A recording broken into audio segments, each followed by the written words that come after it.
Hola, bienvenidos a una nueva emisión de noticias de Directo América por France 24. Yo soy Andrés Mesa Muñoz y a continuación los titulares. Se cumplen 10 años de los atentados del 13 de noviembre de 2015 en Francia. El país conmemora a las 130 víctimas de los ataques contra la sala de conciertos Bataclan, bares, restaurantes y el Estadio de Francia que fueron perpetrados por integrantes del autodenominado Estado Islámico. En Estados Unidos, el gobierno vuelve a abrir después de un cierre administrativo que duró 43 días, el más largo de la historia. El presidente Donald Trump firmó anoche la ley que ponía fin al shutdown después de que demócratas y republicanos llegaran a un acuerdo en el Congreso. Este jueves, Colombia recuerda los 40 años de la peor tragedia natural ocurrida en la ciudad de Armero durante la noche del 13 de noviembre de 1985. La erupción del volcán Nevado del Ruiz provocó una avalancha que sepultó la localidad, matando a unas 25,000 personas.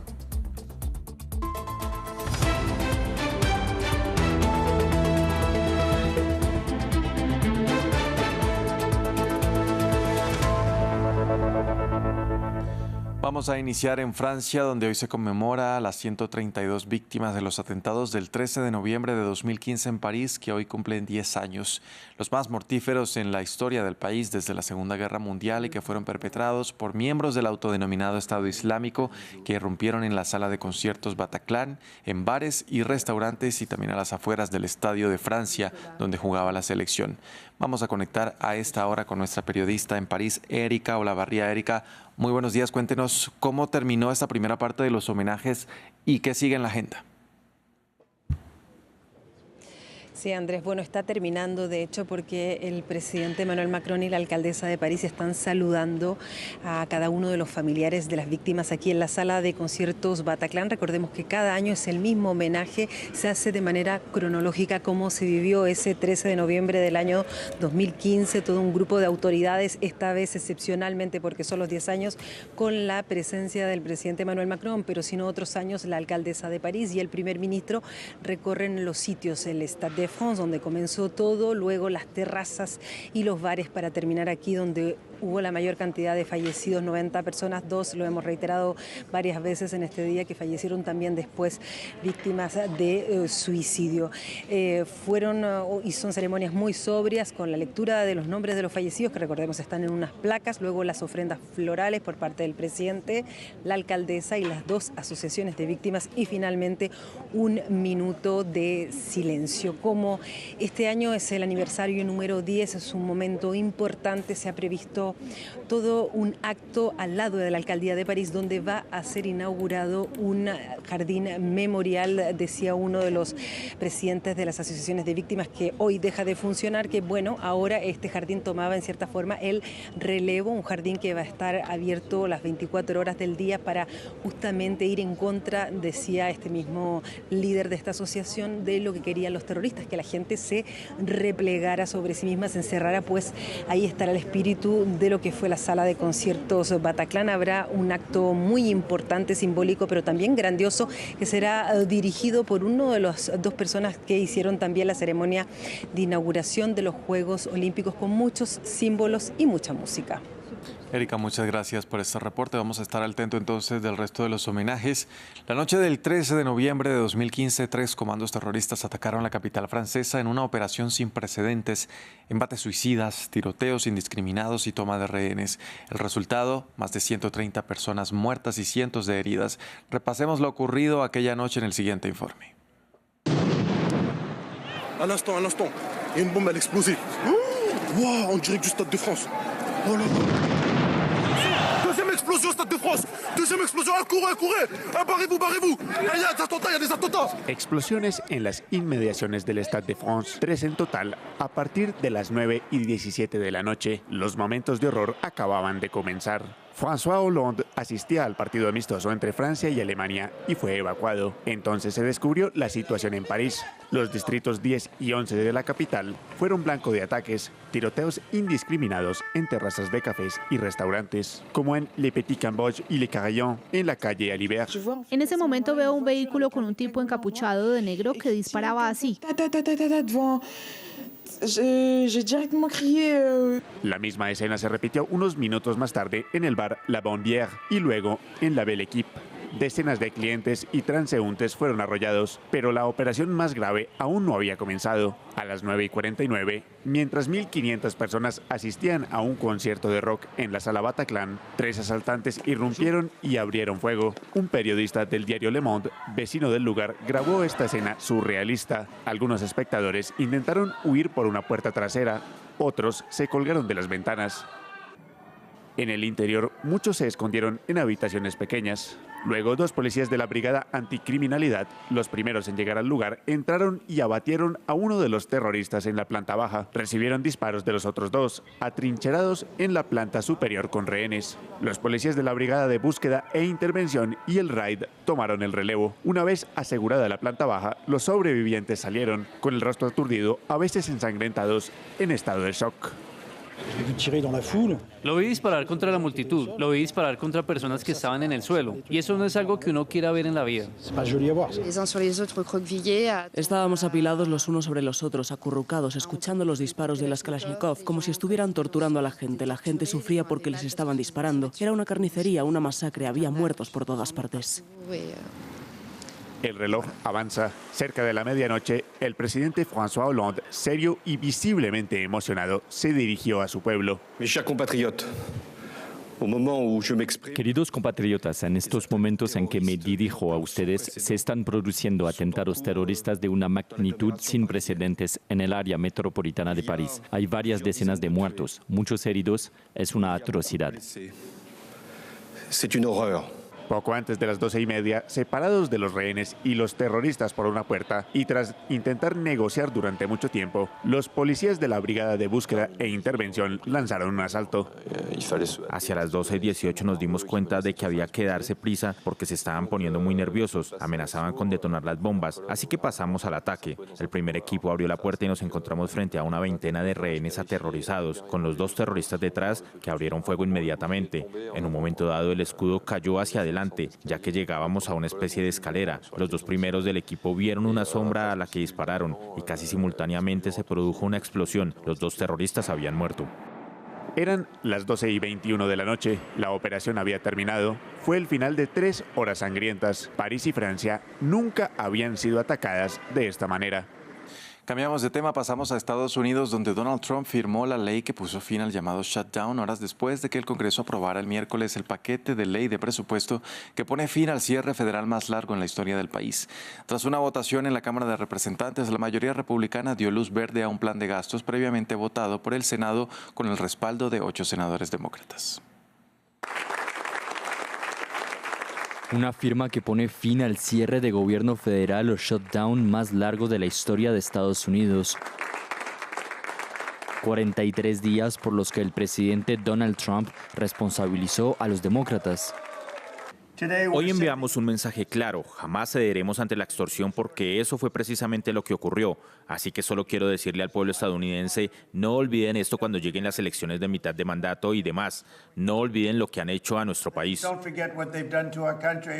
2 horas antes de su firma, la Cámara de Representantes votó a favor de reanudar la asistencia alimentaria y el pago de cientos de miles de trabajadores federales, así como reactivar el sistema de tráfico aéreo. El cierre del gobierno inició por una disputa entre republicanos y demócratas sobre la extensión de los subsidios al seguro médico universal, conocido como Obamacare. Muchos de ellos admitieron que estaban utilizando al pueblo estadounidense como moneda de cambio en este juego político. Sabían que causaría dolor y así lo hicieron. Todo fue inútil, injusto y cruel. Una riña que de momento se aplaza hasta el próximo año, con los demócratas abriendo la contienda de cara a los comicios legislativos de 2026. La reapertura del gobierno ocurre en medio de otra crisis para Trump, la divulgación de miles de documentos y correos con detalles de su relación con Jeffrey Epstein, delincuente sexual que murió en una celda de Nueva York a la espera de juicio por tráfico de menores.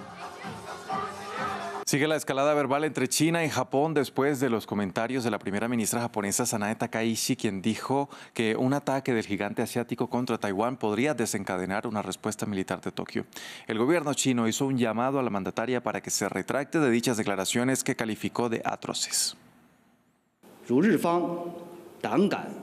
Si Japón se atreve a intervenir militarmente en el estrecho de Taiwán, constituiría un acto de agresión y China responderá con firmes contramedidas.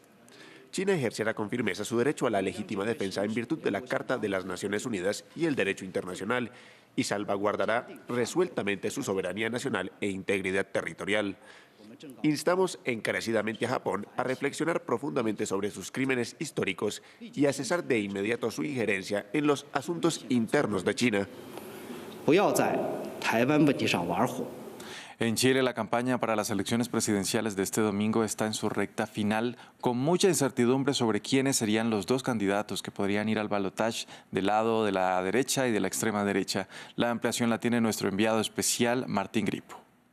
Es el tema que, con el que se han abanderado todos los candidatos de la derecha y de la ultraderecha, y tiene que ver con el aumento de la inseguridad en este país, en Chile, en un país que es considerado dentro de la región y de América Latina como un ejemplo en materia de seguridad, y es un país relativamente tranquilo. Lo cierto es que los distintos hechos de delincuencia, asaltos, hurtos e incluso asesinatos que han aumentado, esto por la presencia de organizaciones transnacionales como el Tren de Aragua, ha erosionado la confianza en la seguridad pública, y es lo que están aprovechando los diferentes candidatos de la derecha para asegurar que desde la izquierda no podrían dar soluciones y resultados para resolver este problema, que no solamente estamos hablando de inseguridad, sino que también estamos hablando de economía, porque justamente la inseguridad golpea distintas zonas muy importantes para la economía de Chile, que hace que muchas personas, por ejemplo, dejen de comprar en zonas que antes eran consideradas muy importantes, como lo es la zona de aquí del centro histórico, donde se encuentra el mercado central. Bueno, este es el discurso con el que todos los candidatos de la derecha se están haciendo los cierres de sus campañas, cada uno con más mano dura o con también discursos un poco más tranquilos en materia de seguridad, pero todos ellos culpando también al actual presidente Gabriel Boric de no haber realizado las tareas pertinentes para intentar disminuir esta situación.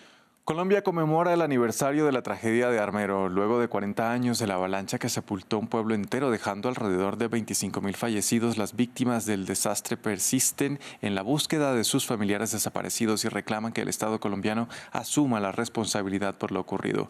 Recordemos lo que pasó aquel 13 de noviembre de 1985 en el informe de Diego Bassani. 40 años de la desaparición de un pueblo. Era el 13 de noviembre de 1985. Colombia aún no asimilaba la toma del Palacio de Justicia una semana antes, cuando una erupción en el volcán Nevado del Ruiz provocó una avalancha de tierra, sepultando el pueblo de Armero bajo el lodo. El resultado, alrededor de 25.000 muertos, casi el 70% de la población de esta localidad ubicada en el centro del país sudamericano. La mayor tragedia natural desde que se tienen registros en Colombia. No hay dolor como nuestro dolor. Ha desaparecido una ciudad. Han dejado de figurar en nuestra república, en nuestra polis, tan amenazada ya por propósitos humanos, pero tan inconmovible en nuestro optimismo de dueños del destino y arquitectos del futuro, hombres, mujeres y niños. Tras 40 años de la luz, decenas de víctimas continúan buscando a sus hijos, sobrinos y nietos. Existen decenas de denuncias de niños que salieron con vida de Armero y jamás fueron devueltos a sus familiares. Las pruebas indican que algunos de los menores de edad fueron dados en adopción a parejas extranjeras. La herida más grande que tiene Armero es el tema de los niños perdidos, que un padre o una madre jamás dejará de buscar a un menor, y menos sabiendo que su menor lo identificaron en un programa vivo de televisión de la época o que hay pruebas. Además, los damnificados continúan clamando por justicia. Decenas de reportes de la época señalan que varios expertos pidieron a las autoridades nacionales y locales tomar medidas preventivas para evitar el siniestro. Sin embargo, hasta el momento el Estado colombiano no ha reconocido ser culpable de lo ocurrido en Armero.